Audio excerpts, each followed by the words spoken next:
the next session especially is going to be pretty amazing. And I'm very looking forward to all of our guests. So whilst we just... I'm messaging the tech team. Tech team. Let's welcome in our guests, so whilst we wait for Joy. So first up, we have the incredible Maggie Campbell from Privateer Distillery. Maggie, are you there? Hello. Yeah. Hey, Maggie. Thanks for having me. No, thank you. How are you? Doing well. Super excited to be here. It's so good to see your faces and so nice to meet you, Margaret. I'm a big fan, and Sly, I love you. Nice to see you. So let's introduce so Margaret Monplaisir from St. Lucia Distillers. So wonderful to have you with us. How are you, Margaret? I'm doing well, everybody. It is wonderful to be here. I mean, Maggie, I have to admit that I'm a fan as well. I heard lots about you from Ben Jones, so I do intend to connect at some point. Sly, nice to meet you again. We met previously judging the bartenders competition. Nice to be here with you. And as usual, well, Mitch, we only met on Friday. And Dawn, a pleasure to be here. Thanks, everybody. Thank you for inviting me. I'm really honored to be part of this group. No, thank you. And, I think Sly referred to himself as a garnish the other day, but he is very, very much not a garnish because we love him to pieces. And in rum love for Sly, I have got my trader t-shirt on. Oh, bless you. Listen, I mean, no, honestly, I am fanboying out.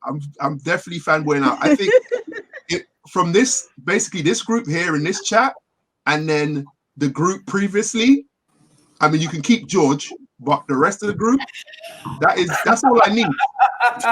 That's it.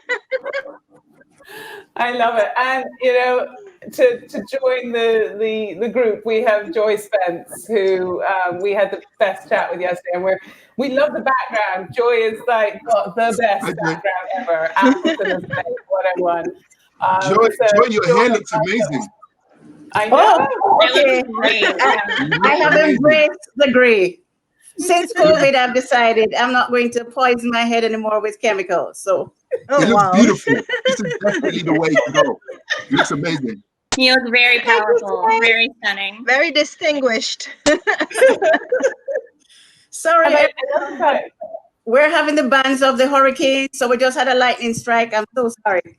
Oh wow! No, well, you did warn us yesterday, and we were nervous. In fact, we were a bit nervous that we wouldn't have anyone from the last session except for George. Which pretty much we might as well have just had George to be there. I guess it was all a little crazy, but no, it's so wonderful to have you all here today. And I've personally been really looking forward to this session. And I think for me, sort of 2 years ago when I turned around and I said, I think rum's going to be the next big thing. Everyone just laughed at me and said, what are you talking about? We've been saying that for years. And I was like, no, it's going to be. I think we went out and we did a lot of work to really push rum. And suddenly, what's exciting is people are starting to talk about rum. And it's because of the work you guys have done. And, I do believe rum's going to be the next big thing. And I'd like to kind of go straight to Sly because, we can all talk about rum being the next big thing, but the consumer's got to buy into it. And none of us are on the cold face. You are. And how do you think the consumer's changing? How's that consumer who was just drinking maybe a spiced rum or just going for the pouring? Is that changing? Are we seeing so yes, obviously rum is changing. For sure, rum is changing. We have to accept that a large amount of, rum's impact globally is based on sales of Asian rums that I personally have never tasted. So I can't really speak to that. I know bulk rum sales will always be quite impressive. So it can be quite difficult to talk about my particular favorite section of rum, which is the what I consider to be real rum. Okay, like rum is supposed to be made. But what's interesting is that in the last during this COVID situation, this COVID situation has been probably the worst situation, and in some ways the best situation, because I've always had a feeling that if you give people the option to have good rum, they will take that option, right? People don't want to drink inferior products. And now that we are table service only, and we are, everyone is seated and we give them the menus, all of a sudden we're noticing that nobody's asking for basic spirit mixes anymore. Now that we've got time, now that we've got more time to engage with the customers, we're finding it really easy to take customers on this journey into what we consider to be really, really good rum. So I think that the community has changed, and it's our job now to or the consumer has changed, and now we just need to catch up with them and let them know that rum is, like rum is ready. Like forget the gin and all of that shenanigans. Like rum is come. We're ready for you. Like, let's do this. And I think that's an absolutely awesome statement. And Joy, maybe I'm going to throw this into you now, because you've just redone the Appleton brand in terms of look and feel, and then brought back 8-year-old. And was that because you kind of saw this rum revolution that was coming sort of slowly behind the scenes? Well, the premium age rum category has finally found its day in the sun. Yippee! After a long haul. And consumers really are much more interested now in quality, heritage, provenance, and an excellent brand message. And our goal is to become the global leader in the premium age rum category. So we know we had to do a refresh on our packaging to make it much more elevated and premium. So we changed our bottle. We now have a beautiful cork finish with the estate seal. On our label, we have our Appleton Estate insignia, which is an artistic impression of our Jamaican symbols. So what we're really celebrating with this new packaging is joyful Jamaican excellence. The spirit and passion of our people shines through every bottle in this new branding. And we now reintroduced our Appleton Estate 8-year-old because we're now focusing on minimum age in our expressions. And so our Appleton Estate 8-year-old is a very exciting expression in that it is a rum that you can either enjoy in very sophisticated cocktails or simply having it neat. And, it brings to life, the excellence of the rum. It has beautiful, spicy, fruity notes wrapped with warm vanilla and honey oak notes with an excellent, spicy, fruity finish and our distinctive orange peel top note. So we are now very excited to have introduced this expression, and it is doing extremely well since we have launched it. And we just want everybody to understand that Appleton Estate is now focusing on tropical aging, where rums age 3 times as fast as it would in a cooler climate, and minimum aging. And of course, the fact that we have absolutely no additives in our rum. Fantastic. And Joy, I said to you yesterday, I really, really love the new Appleton 8. And we're here having some so right much now. so that the bottle is disappearing slightly too fast. We may have been dabbling with it a little bit. Taking a fair knock on this 24 hours. So. And Margaret, we talked a few weeks ago, and we talked a lot about premiumization. And you guys, you have the 3 sort of stages of your rums, and I think you guys have really kind of embraced that premiumization. We have most certainly done that with all the experimentation that has gone on over the years. Like I had indicated earlier, Laurie Barnard, who is the father, the founder, at St. Lucia Distillers, he was a very creative man. So every new idea he got, everything he heard about, we tried it. And what has happened is over the years now, we've come on to create some wonderful rums, which are quite complex because they embrace so many styles. We have 3 pot stills plus a coffee still. We make rum from molasses as well as sugarcane that's grown at the distillery. So our blending team, we have a fantastic team at the distillery. They're always there. They're always creating new products and putting something out exciting. So we'll be coming with Laurie's Legacy soon. So I just throw that out for you. I'm super in excited honor of for them. Laurie Barnard. Which is brilliant. And, last but definitely not least, Maggie, I think for you, it's almost really different. You guys, for us, especially in the UK, we don't get to try our rums yet. Watch this space. But, how's it for you as a distillery that's young, that's sort of just new on the scene? Yeah, I think that we're really fortunate because we get to jump right in where rum is now. We're really lucky that, Andrew Cabot, the founder of Privateer, he saw this opportunity in rum and had, of course, a personal connection to it as well. And so for us, we are establishing our house style. We are still even though we're 9 years along, we're still very agile and, finding our way. And so for us, it's laying down a lot of stock to build up our barrel room because we need to do that. And so we have this huge variety of rum back there. So, as pot still, people get more excited about it. We can kind of pull from there.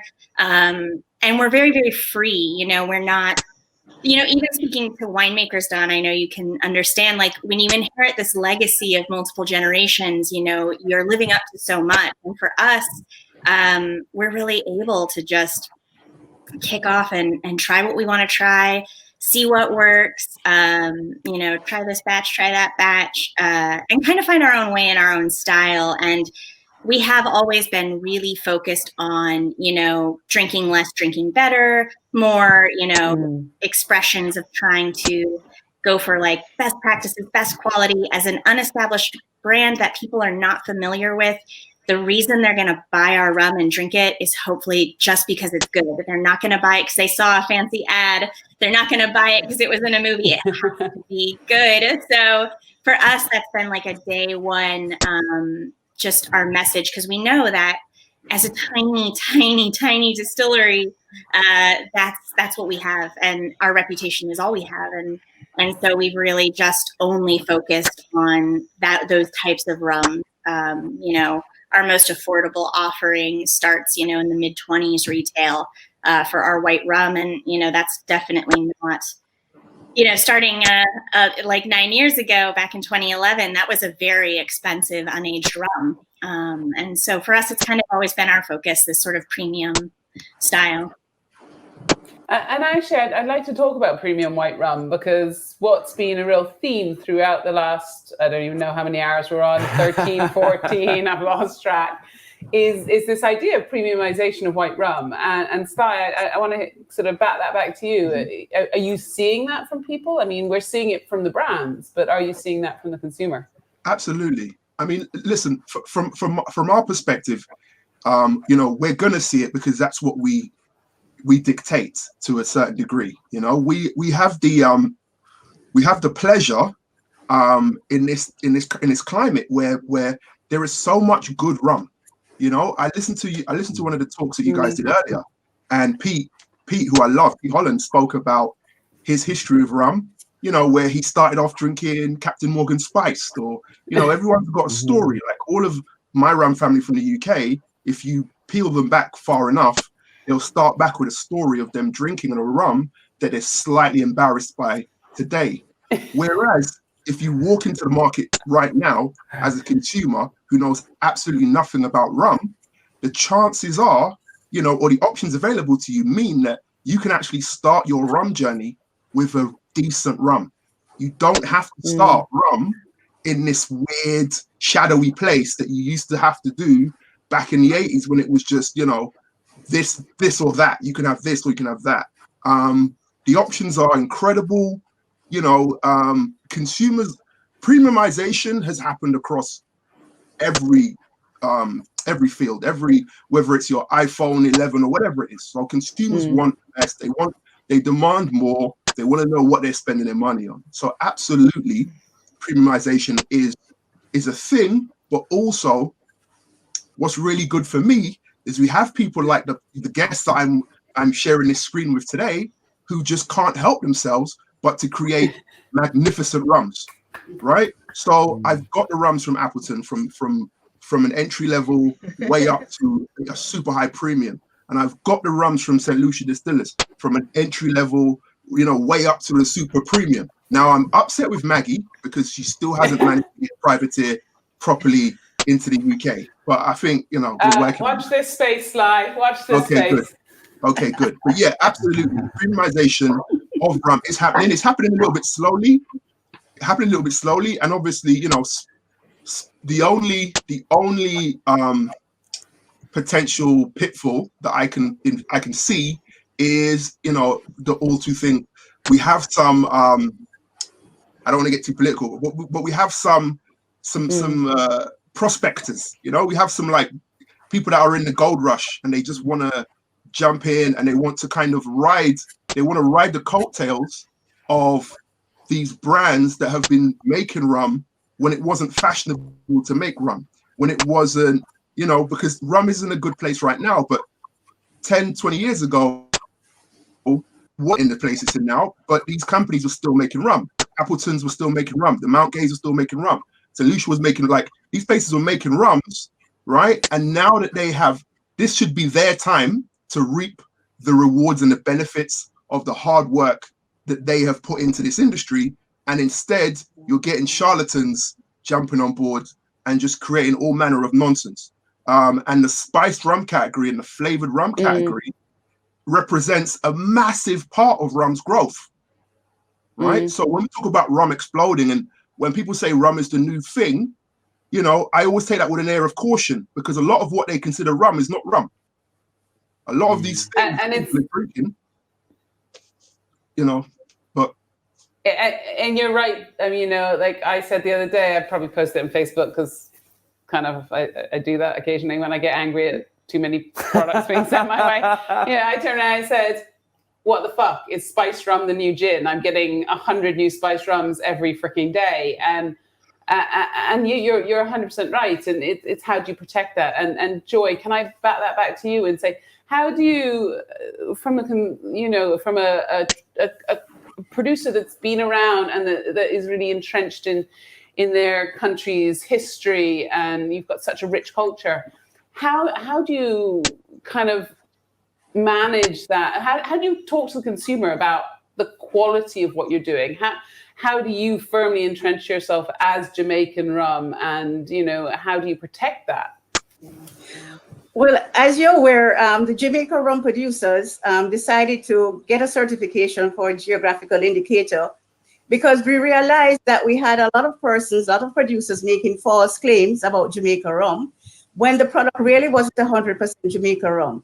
So we came together collectively to have one core message that would be centered around the quality, the unique flavors, our unique production processes, and of course, the spirit of our people that comes out into every bottle that we make. And right now, we therefore have one core message that everyone communicates when we travel globally and promote our rums. And this is very important because, unfortunately, the rum industry is not an even playing field. Each country has their own laws, and so it can be a little bit confusing. Now, we had to separate ourselves from the others and come out with one key message promoting what Jamaica rum is all about. And I think we are very proud to have accomplished this. And interestingly, Appleton Estate helped to create and define the premium aged rum category because in 1986, that's when we launched our premium range and people thought we were crazy. And they were saying, where are they going with this? Everybody's just mixing it with a mixer and getting a high of the alcohol. Nobody's interested in sipping rum neat. But we knew that one day that there will be that transformation. And so we put our stocks down over the years, and people cannot believe that we can, sell so many bottles of a 21-year-old minimum age rum in the quantities that we do. But we had that vision and foresight to be able to put down stocks of rum. We knew that this would happen one day. And I think that's super exciting, and actually very interesting from a sort of a flip side of it. And Margaret, we talked about this last time, is that you're in Jamaica there are several distilleries, whereas in St. Lucia There's just yourselves, and Just only us, yes.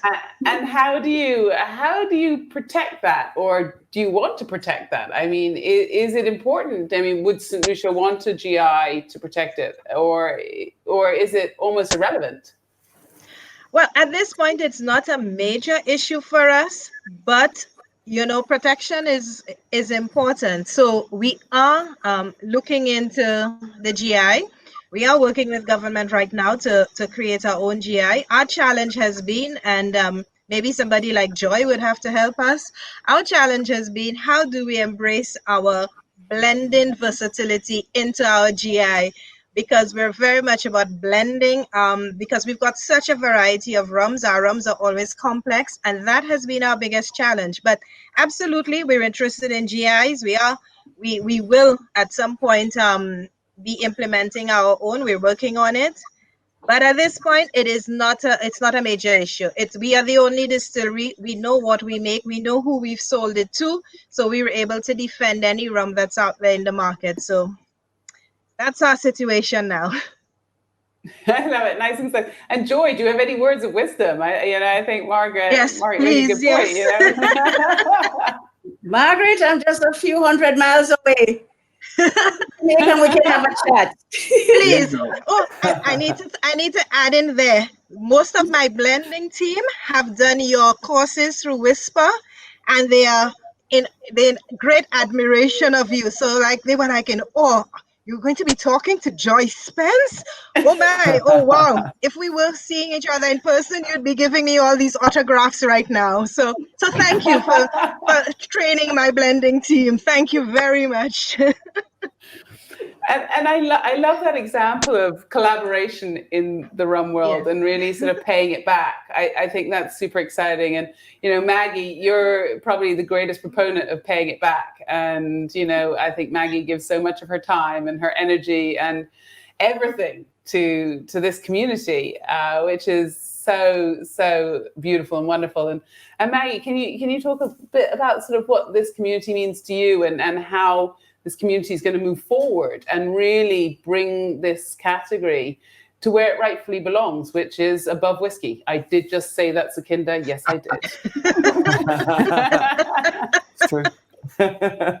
Yeah, I mean, I guess that one of the big reasons I try to make myself somewhat available and offer resources and answer questions is because that is what all of these incredible humans in our rum community have done for me.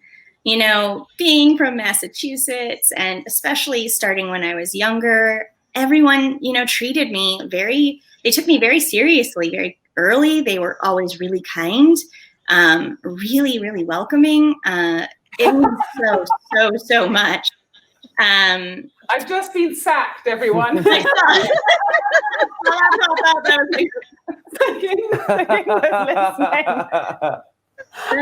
Yeah, everyone is rumexchange.com, Sukhinder. Rumexchange.com. It's the new thing. Everyone freshen up your resume. But yeah, coming from the sort of continental North American whiskey community, which was great, but also really small. And, it's different. Everyone is so welcoming and so encouraging and so open door and willing to answer questions. And, if my skin looks dewy, it's because Joy, I used that face mask, the Korean face mask you recommended last year in New Orleans. So we're genuinely friends and really caring. And I think the fact that so many of us really do get along on a very real level is really rare and really special. And I like that there's a huge diversity in rum, and we really respect each other's diversity, really respect that, what Joy and Zan and Christelle want for Jamaican rum, and really respect what, St. Lucia is, and really respect that, Martinique is what it is. And I think that is such a key part of moving forward. I think a lot of consumers are really excited about really nuanced, interesting stories and cultural expressions. And that's what rum has in spades. And it seems, hard to understand at first, which just learn about it. We all learned all the, everything about whiskey, and it was fine. So just learn about it, guys.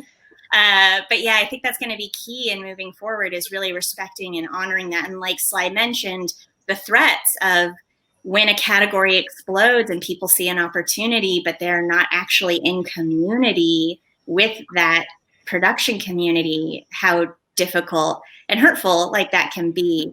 So I think that's a really important way forward. For me in North America, we have a long way to go. I should say continental North America, Puerto Rico. I should say the U.S. Puerto Rico is part of the U.S. And hey, family, Puerto Rico, you all been making rum forever. I always read articles. It's like America's brand new to making rum, and I'm sort of like, oh, not so much. But as far as continental U.S., we have a long way to go.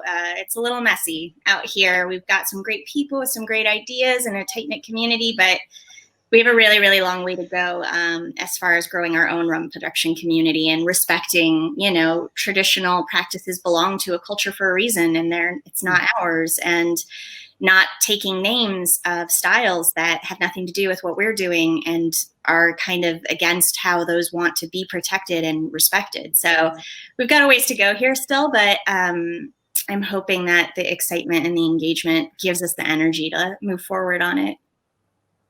And I think you're right. Going back to what Sly said about these people that are just producing, for want of a better word, shit. I think it's us to people like myself and Sly. We're the gatekeepers to the consumer, and yes, we are driven to a degree by commercials because we have to be. At the end of the day, we all have to make money, but there is a point where you have to say no as a buyer, and I reject a lot, and I turn around and I'm constantly like, why does that bloody bar want hemp flavored rum? What are they on? It tastes like swamp juice. Did I name a brand there? No, I didn't, folks. But it's up to you to figure out what that brand is that I was talking about. And it's so important. And Sly, I guess we're the gatekeepers. And how do you feel about that? And yeah, I mean, let's be clear. My bartenders are the gatekeepers. I can put a bottle on that bar, and if they don't connect to that bottle, it will stay there for years. It's really important. I think that we look at some brands, and some brands have done a really good job of connecting with the bartenders. I'm sure that we'll speak about GIs a bit later, but yeah, I think absolutely. one of the key things, one of the most valuable tools in the arsenal for rum is the fact that, as Maggie said, we have relationships, real personal community, real relationships. And this is important to people that work in hospitality. Bartenders, from I remember when Gail came over one time, and she came with this rum, and it was incredible. I forget which rum it was, because Foursquare release incredible rums like on a weekly basis now. But she came out. It was Hereditas. Yeah. Oh yeah, definitely Hereditas. Yeah, it's Hereditas. So she came with this rum, and I was just like, "This is amazing. Let's go to some bars." And we jumped in an Uber, and we went to like maybe 8 bars. And for that day, I was just like a little brand ambassador. We went to East London, and we hit up all these bars. And every single person we went to, I knew that it wasn't about, it's not about. Listen, we're in business. Money is important. But we also have this really kind of unique thing that happens in this industry where if the product is good, nobody gives a shit about the money. They don't care about the sponsorship. There are certain products and certain brands that continually try to pay their way into trailer happiness, and they won't get into trailer happiness. And there are things that I do in my bar that are not financially the best thing to do. You know what I mean? Like, at least not in the short term. Not in the short term, because I believe that the reputation of my bar is the most valuable thing. So short-term gains to me make no sense. I would much rather sit with these incredible rum champions, my friend from William George Rum, William George rum is a problem for me because it's way too expensive for a white rum that you make daiquiris with. But it also happens to be a really good rum to make daiquiris. So I have to buy it. I have to have it. And that's just what it is, you know, and that's kind of how we operate in the rum world. So in terms of being the gatekeepers, it's very much about education. So, you know, again, it's one of the things we're very lucky about, because as we see here, in rum, you have access to anybody in rum. If you can't reach a person in rum, then they probably got a fake distillery. Like, they probably don't exist. Like, you know, you can connect with pretty much everybody in rum. And when we were in the global rum room earlier on, which is my little crew, and somebody made a point which I thought was amazing. In that room, which is a Zoom chat that we do every Friday, and in that room we have the person that makes the rum, sells it to the bar, the person who owns the bar, the person who makes the drinks, the bartender, and the consumer who goes to that bar. We had everybody just in this Zoom chat together talking about rum. And I honestly cannot think of any other, you know, let's forget about spirits, or just any other industry where, you know, there is no space between production to consumption. It's just this incredible. I'm really happy to be a part of it. And I really hope that everybody appreciates this moment that we're in, because I don't know if it get any better. This is amazing. Yeah, you know, and I think what I found, and I'm new to the rum world. I'm super new to the rum world. As Maggie knows, I'm a wine girl. You know, I'm new to spirits, as Sakinda is realizing.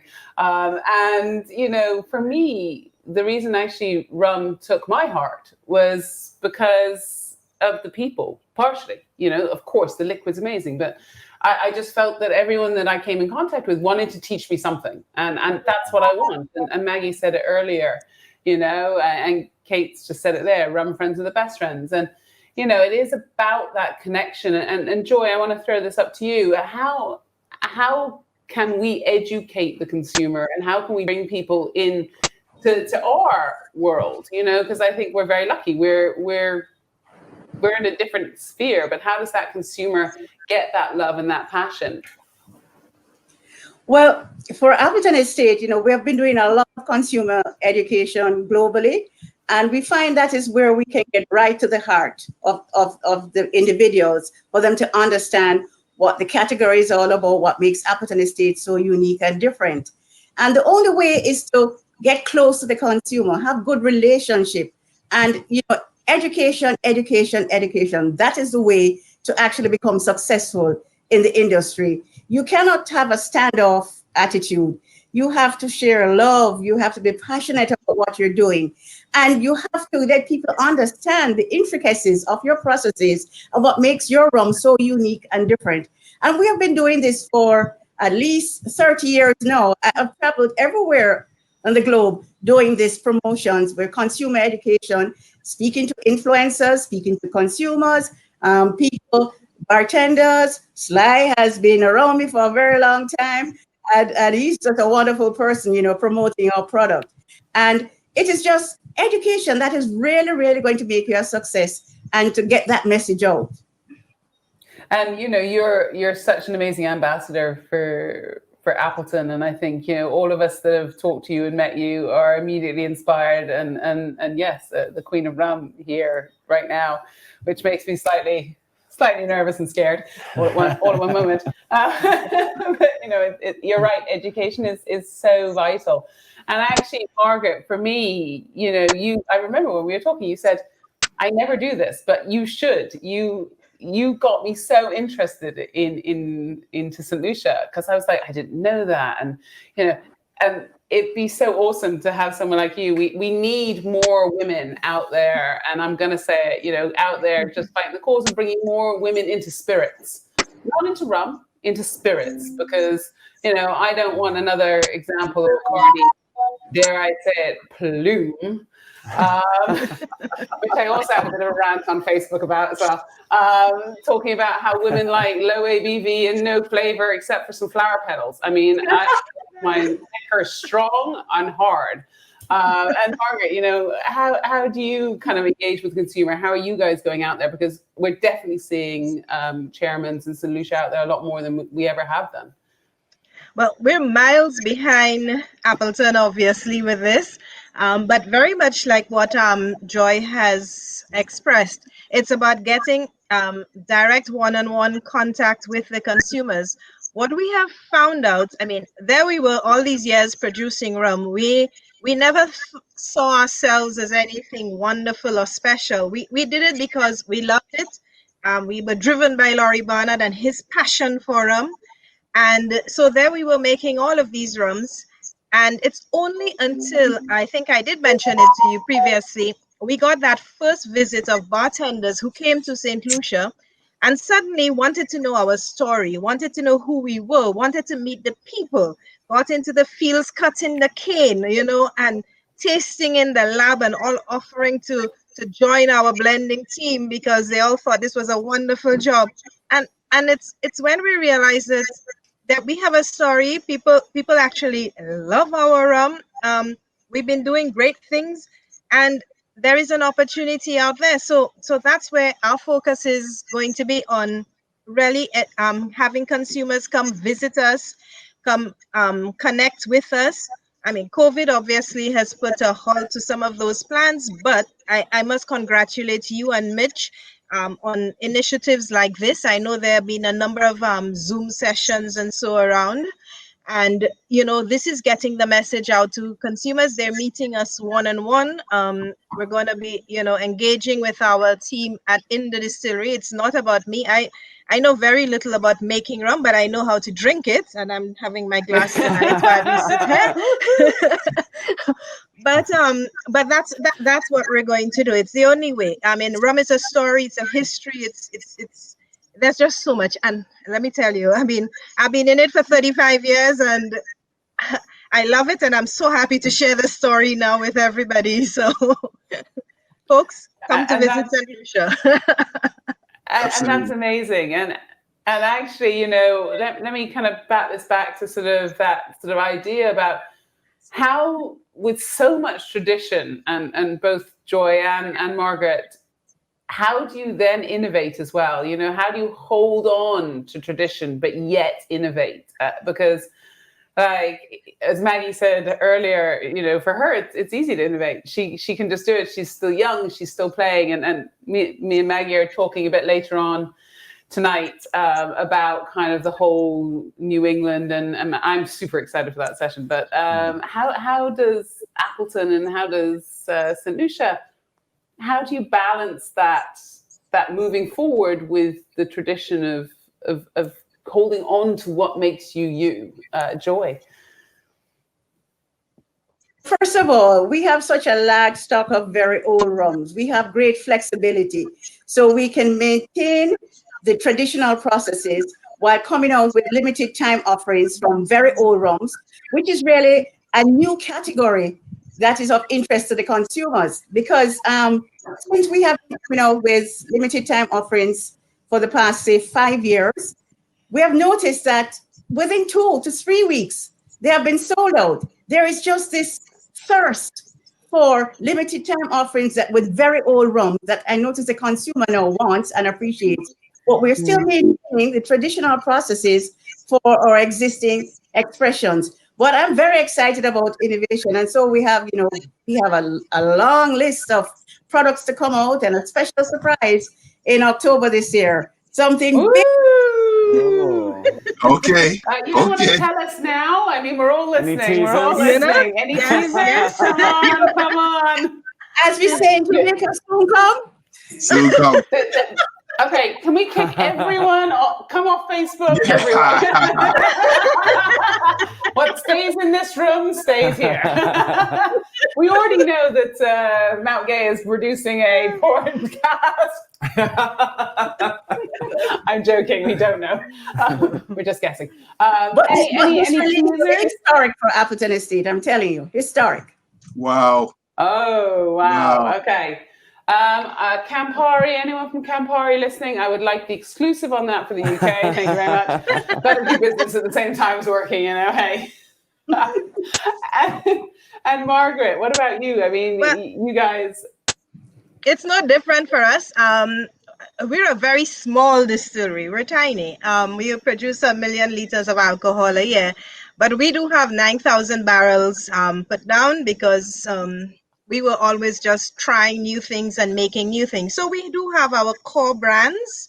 We have our Chairman's, our Bounty, and our Admiral Rodney that we support and we have stocks for. But we have all these hidden and surprise barrels that we are launching as limited editions, and we'll continue to do so.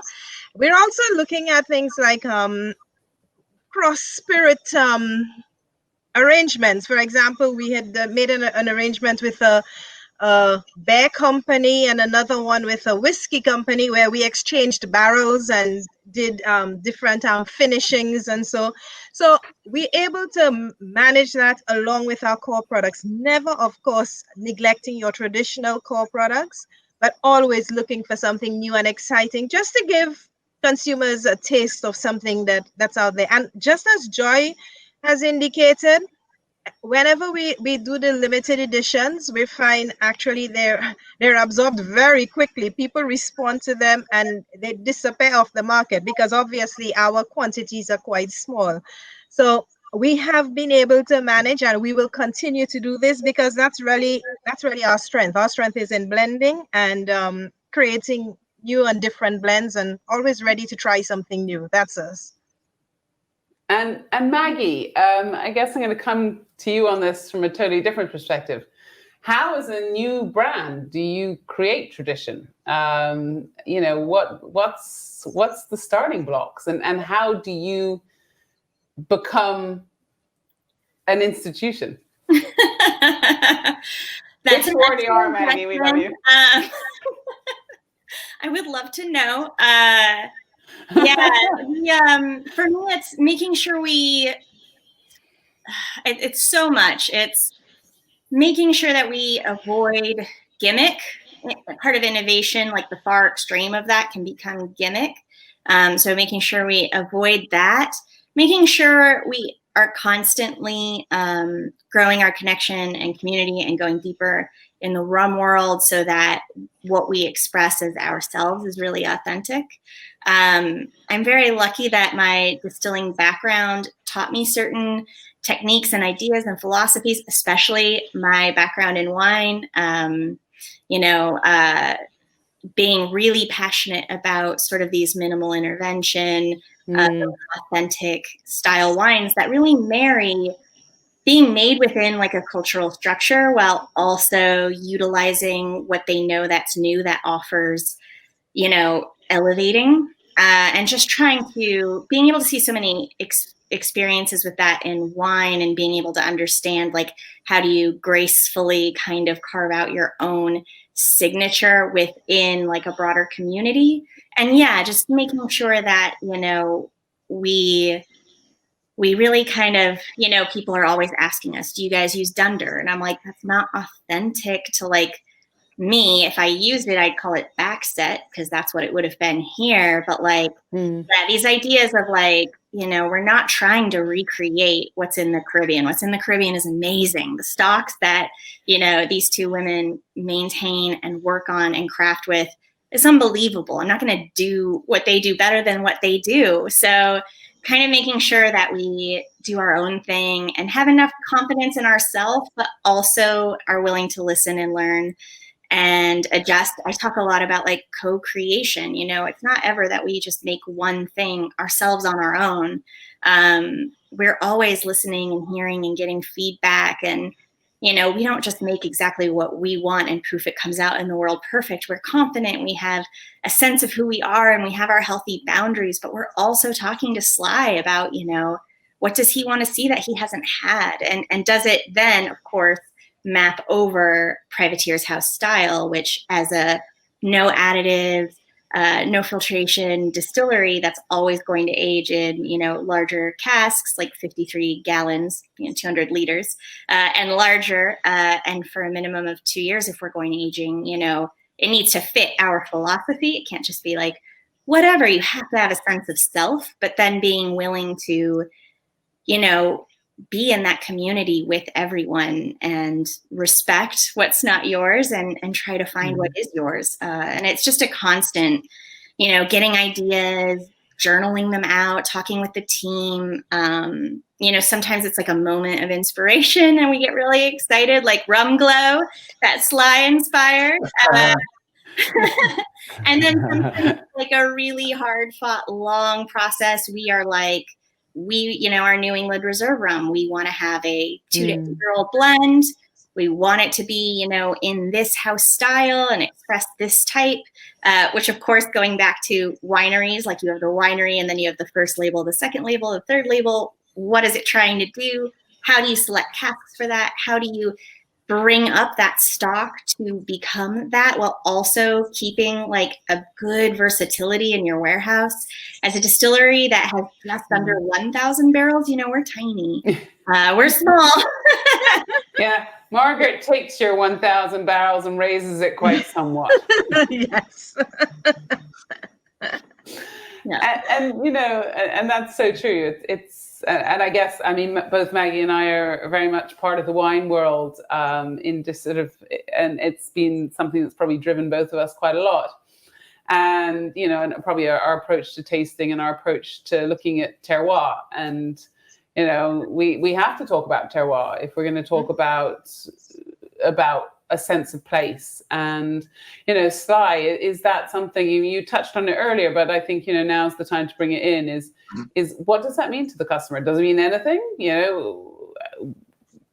What does the GI, the terroir, that sense of what is Jamaican, Barbados, St. Lucia, Massachusetts, does that mean anything to the customer? Yes, obviously the short answer is yes.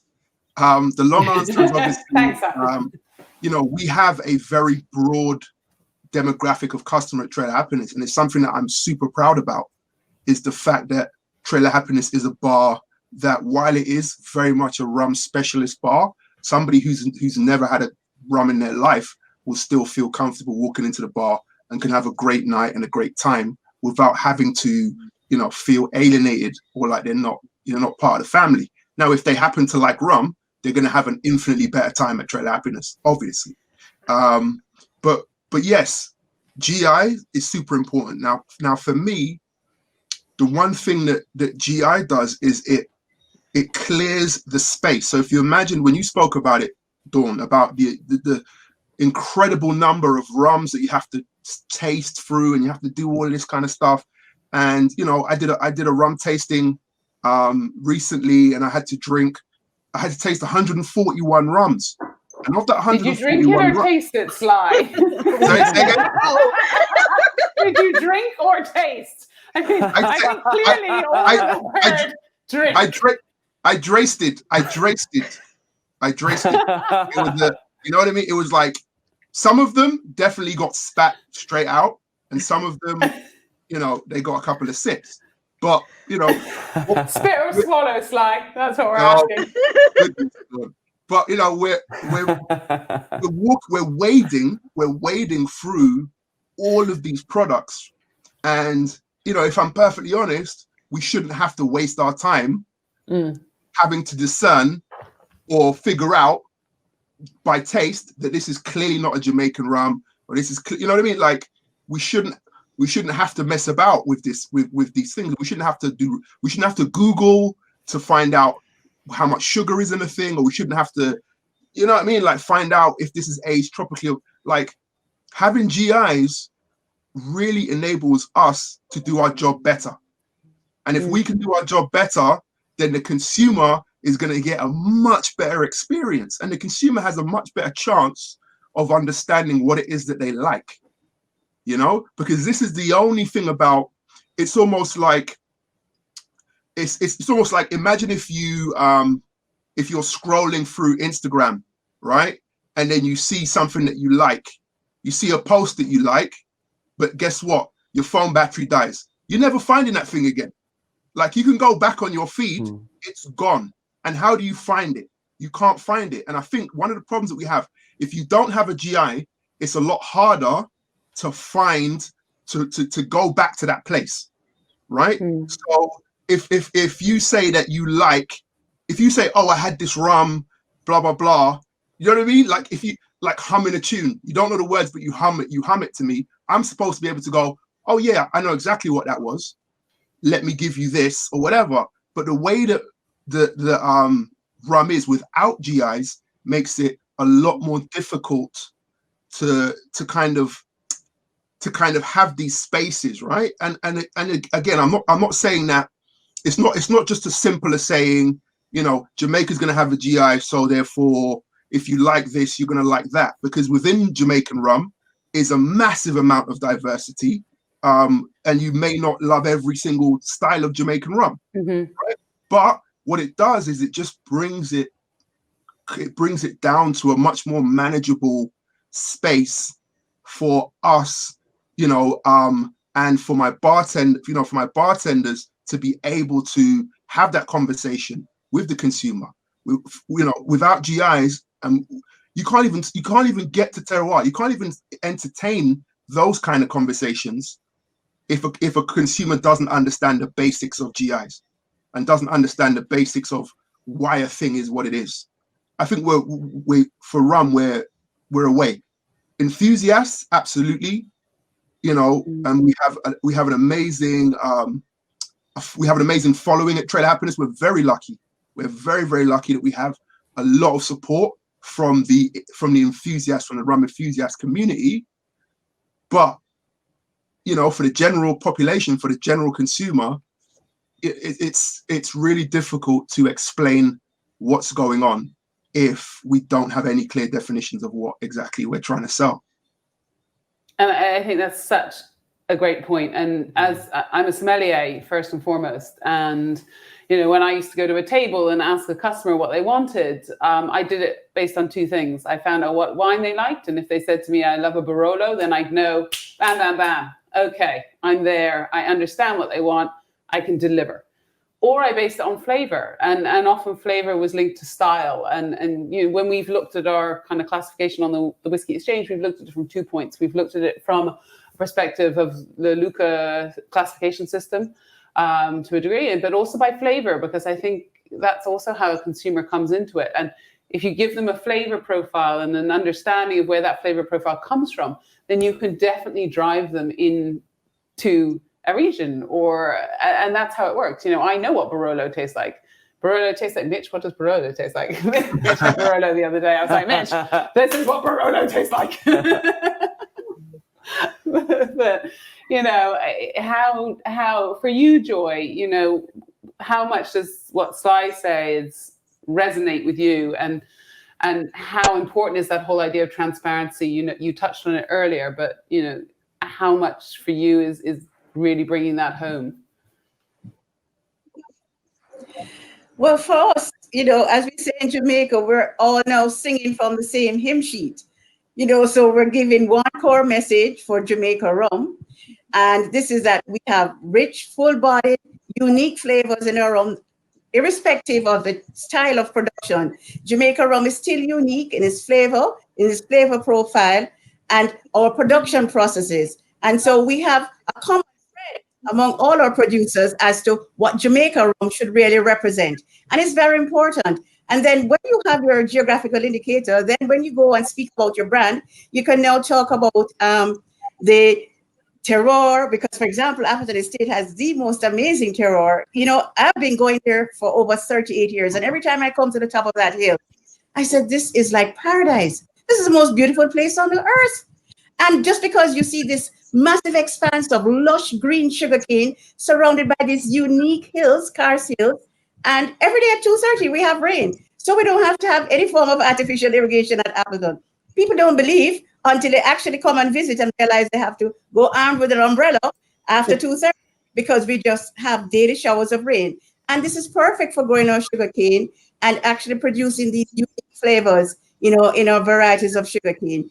So terroir is very, very important. And the thing about it is that we have a genuine story to talk about in Jamaica. Other rum producers create something fictional because they really don't have anything to talk about. But Jamaica, we're big and we are proud, and we'll continue to be great producers of rum. And absolutely. And I think from the last session as well, even with George's interruptions, we really got that. And I think what really resonated for me from the last session was how passionate everyone is about Jamaica, and every country is the same. But really, like Zan, who is just an amazing person, and Christelle, both of them were just like, this is our country, this is our history, and this is what defines us. And that's as much a part of terroir. Terroir is not just about land, it's about the people. And I think Jamaica, for me, really embodies that in a really, really powerful way. And I think that's probably why actually we're seeing Jamaican sales in the UK going up, because people are recognizing, going back to Sly's point, Jamaica, and that's super important. And Margaret, we talked about it last time, and I remember I was tasting one of the rums. I think it was the Officers Reserve, the new one, and I was like, what for you is St. Lucia? What characters? And I tasted it, and I was like, what, for me on a lot of St. Lucia rums, I get salinity. It was super interesting for me. And so what defines St. Lucia for you? Well, for us, and our own analysis, we have always found that spiciness. There is a sweetness on the nose and the spiciness on the palate. You've had us now thinking about the salinity. So we've been discussing it and testing, and we're actually finding it in some of the rums. We didn't find it in everything, but we're finding it. And as you had the whole discussion on the terroir, it's one of the things that we observed. We're located in a valley. We have two rivers, one on either side, one to the north, one to the south, and we have the sea just 2 miles away. So we're very close to the sea as well. And so we were wondering, that salinity component you're talking about, is it coming? Are we getting some salt there? And we're in the rain belt of St. Lucia as well. So I listened to Joy and I thought, wow, there's so many similarities there. We're just very tiny, obviously, compared to Jamaica. And we're in the rain belt, and that is actually where the dam is located, which supplies the water to most of St. Lucia. It's not too far from the distillery. So terroir, we think, is quite important because we know that other distilleries have the same coffee still as us. However, when our rum is put down to age, we realize the rums taste actually quite different, and it has to be the environment. It's not just the barrels, because we all buy the same barrels. It has to be the environment, the location that we've put our rum down to age. So yes, in terms of the whole discussion, yes, all of these things add up, but we would definitely say the sweetness on the nose and the spiciness, all our rums, very common to all our rums. And recently our blending team did a spider chart, and we saw it there. We had oak, wood, sweetness, and spiciness common to every single rum that we produce. So I'd say our defining character is our spiciness in our rums. And Maggie, I've seen some posts from you, and we talked, I think, not so long ago. When did we talk to Maggie? A couple of days ago? Or that was me? I don't even remember anymore. The days have merged into one. So. I know. We've not been doing 24 hours. We've been doing 3 weeks. Wow. I think Mitch and I have spent more time with each other than anyone else on the planet at the moment. I really feel like our social bubble it's quite extreme. But you've been saying, it's so hot here. And I think I saw a post on Facebook the other day. You were like, it's hotter than the Caribbean. Every summer, it's always, wow. It's warm and mild and 85 every day. It's beautiful in the Caribbean, but our summers get very hot and our winters get very cold. And we were talking about also humidity, and humidity, I think, is super interesting for me. And I touched on it with Luca and Karsten earlier. And I think a lot of people don't understand it's not just about oak and oxygen interaction, but that humidity really massively can affect the rums. And I think both Mitch and I were, well, we will talk about that later, very excited when we tasted some products from you the other day. Yeah, it was nice to be able to talk about that with you, because the cellar, the terroir of the cellar is so important, something I'm so passionate about. But yeah, real quick on the GI, I think what is also really important to center in the conversation is that Jamaica and Barbados and Martinique and St. Lucia, all of these places have created something like valuable, and they want to protect that value so it can't be exploited. And I think that's like so important to bring to front and center. When Scotch kind of went through, and I don't think people realize how recently Scotch went through and codified. Part of it was to honor historical practices, and part of it was to weed out some of the negative inherited practices that were devaluing, the emergence as this premium spirit. And so, I think I really, really, for me in my life and the whole GI discussion, I'm only here to like amplify the voices and center the voices of people like Joy, icons of these environments, Mount Gay, Foursquare, St. Nicholas Abbey, Worthy Park, Hampton. It's not really for me to have a take on what they should do. It's for me to say, like, well, the people I'm in community with who live and breathe this and created this very thing that is worth value feel this way. So for me, that's like an important thing to bring up. But as far as like our own terroir, people often ask me, should there be something that's New England rum? We're so new to reviving our style. I don't think we should be codifying anything. I mean, I have certain ideas about what Maggie, the dictator of the North Shore, would love to I love it. That's going to be your new title, Maggie. Can we change Maggie's name for the next session, please? I mean, I know what I would love to do, but that's what I do in my own cellar. And I think we still have a long way to go as a culture and a community, but we get these hot summers, cold winters, dry winters. So when it's really dry, it totally changes the way things age. And then it gets really hot and humid in summer, which totally hits the other side. In winter, we get like a diurnal shift. So nighttime, daytime temperature. And in summer, it's much less. And we see all of these factors, the fact that we are on a salt marsh, a protected salt marsh right on the ocean in this like very adorable fisherman seaside village. I know like Dan and some of the, La Maison de Whisky folks have visited, Richard Seals visited. It's very cute. It's very quaint. It's very New England. And I think that, another important part of terroir is know-how. And that know-how and that culture and that perspective is one element of terroir. And you see this in Scotland, and you see this in Burgundy, and you see this in Barolo, and you see this in Martinique. And I think that that's really interesting as well. And, thank you, Maggie. And I think everything that all of you said is absolutely 100% true. And actually, one thing I kind of want to touch on before, and I just looked at the time and I was like, how is that possible? We only have 10 minutes left. What went on? I had 9,000 questions I didn't ask, as per usual. I think that's been the theme of this evening's, or I don't know, what are we, morning, evening, afternoon? I don't know. It's sunset for me. I love it. I think in the last few months, we've really seen a revolution in the world. And on many levels, on the levels of what coronavirus is doing, Black Lives Matter, the whole kind of reevaluating who we are, what we are, and what we're doing. And we're all probably having our own battles, actually, in a funny way. And I think, Sly, you mentioned it earlier when you said, coronavirus, you didn't go out, you were in your pajamas, you kind of didn't do, and I think all of us have had that moment of kind of, what the hell is going on here?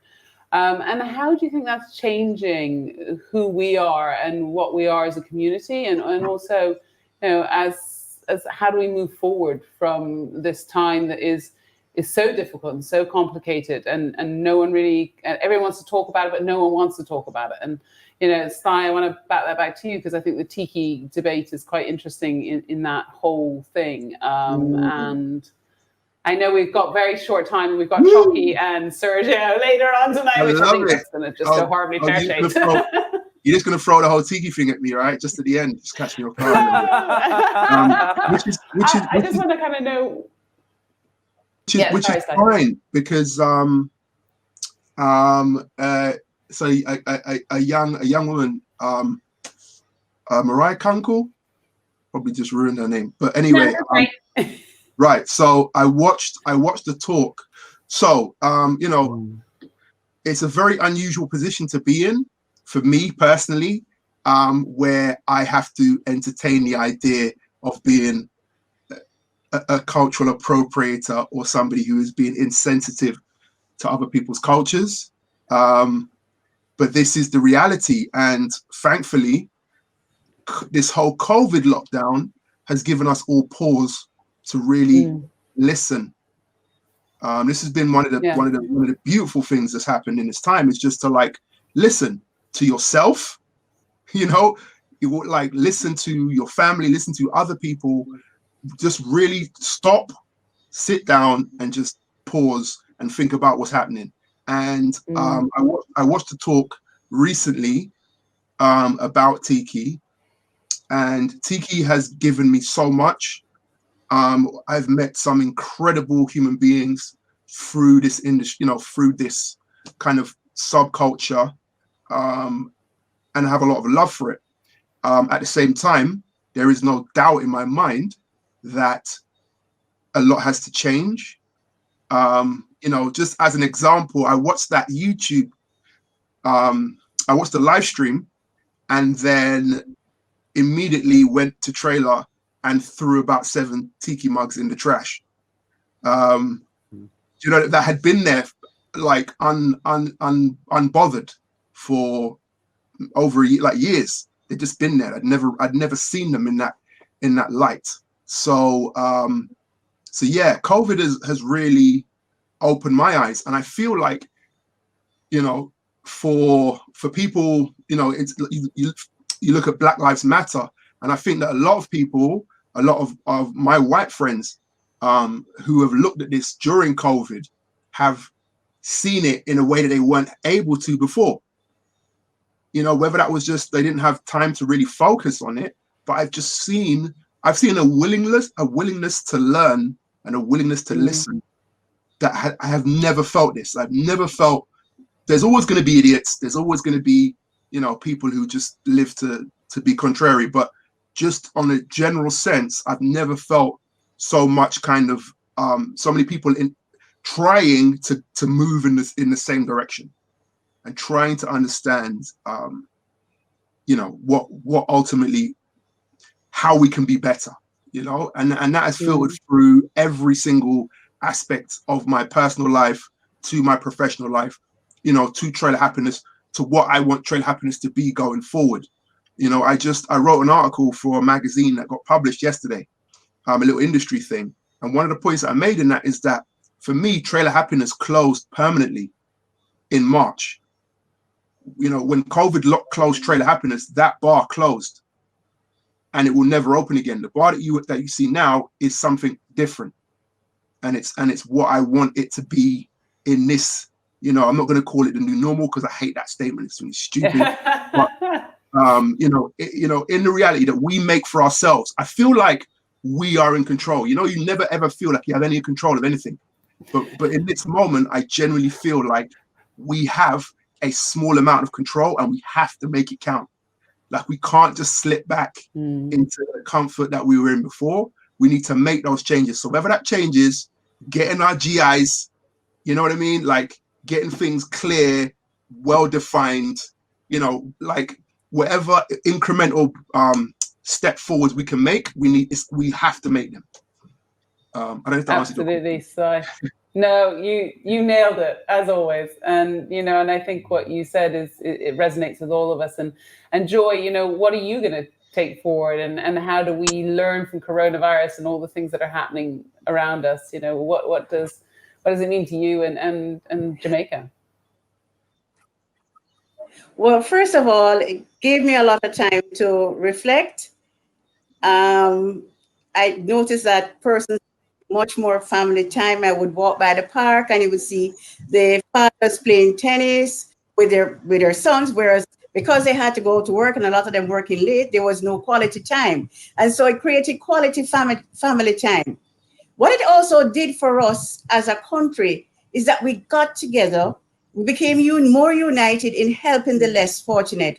And so you will see most of the big companies in Jamaica actually making huge donations and care packages to the less fortunate. And at Jerry and Nephew, we had a personal donation among all our staff members, and we collected $2 million for our healthcare workers. So we created special packages for healthcare workers who really, really held the fort. They're the ones working, doing the contact tracing, making sure that we don't have, this big spread of the virus. And so it brought us together. It unified the country.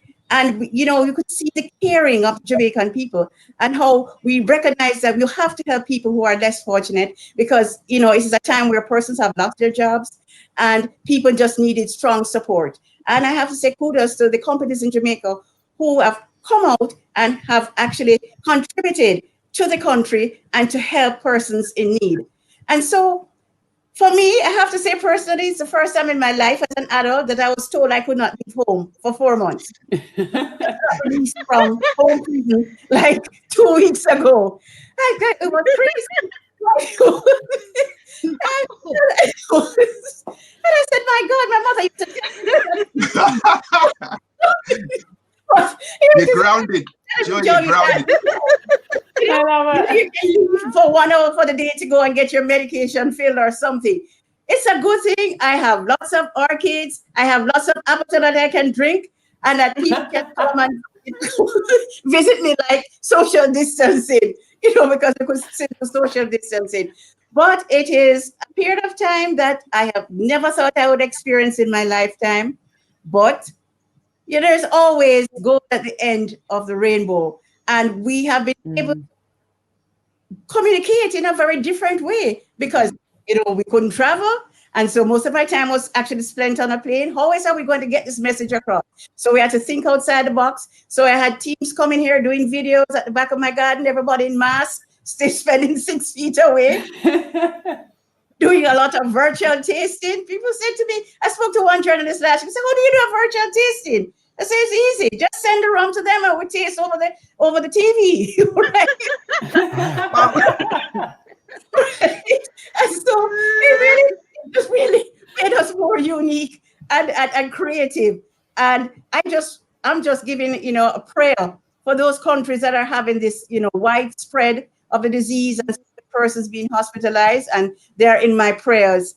And we just strong in all of this, and we'll come out stronger and better. Yes. Oh yeah.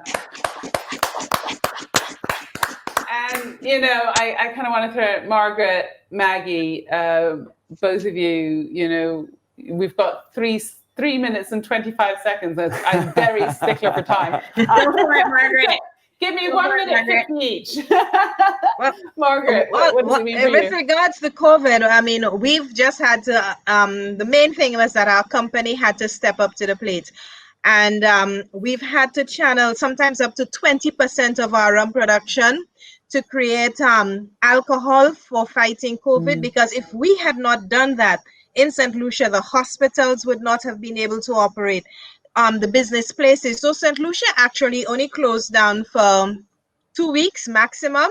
But all the supermarkets, everybody's depending on us to provide 70% alcohol so they can sanitize all their products. So if you come to St. Lucia, you will be smelling of Alcosan, which is a product we immediately produce. We make no money at it. It's a corporate social responsibility project, we saw it as, but it is how we've been able to keep the island open and the country going. So sometimes you just have to step up to the plate and you have to do what has to be done. And that's what we did in this case.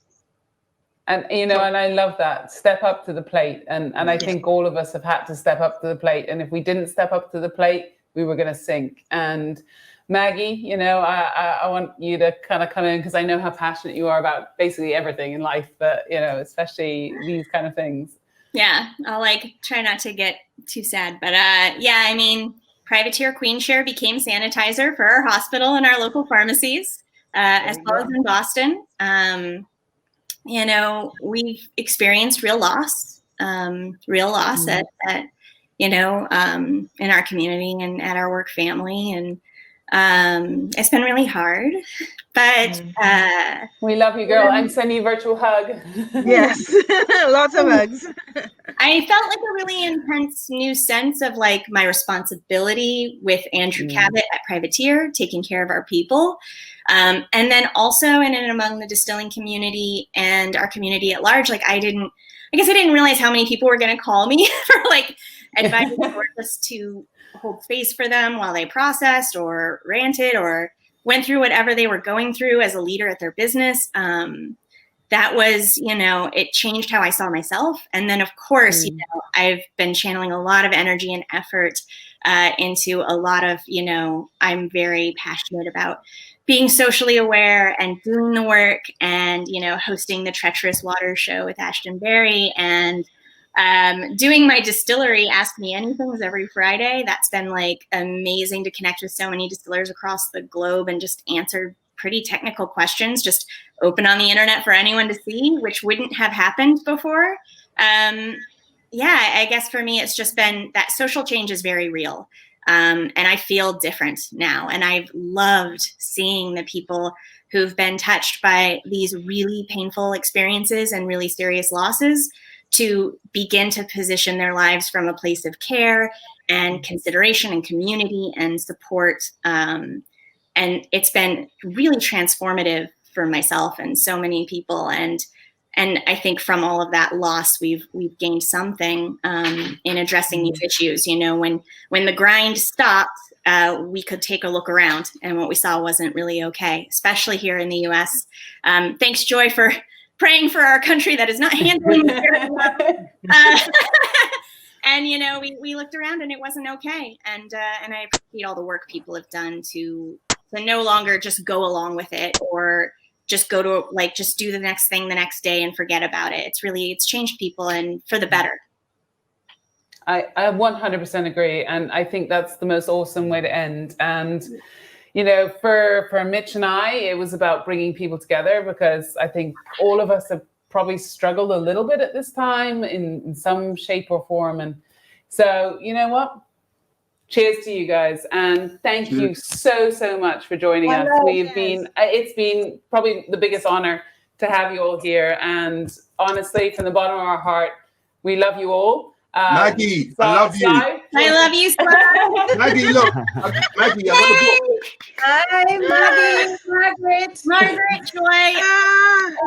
Joy. To be here with you guys. Margaret, Everybody. See you, guys. Thank you. Maggie, see you in a couple hours. Sly, see you in the trailer at 1 p.m. tomorrow. Yeah, see you at trailer. Yeah, see the trailer with me. All right. Bye. Thanks, everybody. Bye. Bye, guys. See you. Wow, that was like totally different to the last session. Yes. Chalk and cheese. What an incredible lineup. And that was Dawn's session. It was actually meant to be my little break session, but I just wanted to watch and listen. And yeah, I'm very, very glad I did. So thank you all for joining us. And we're going to play some cocktail videos for you now from some bartenders around the world who've made some delicious cocktails with black tots. So we're going to, throw up some videos in just a second and enjoy those. We're going to grab a coffee.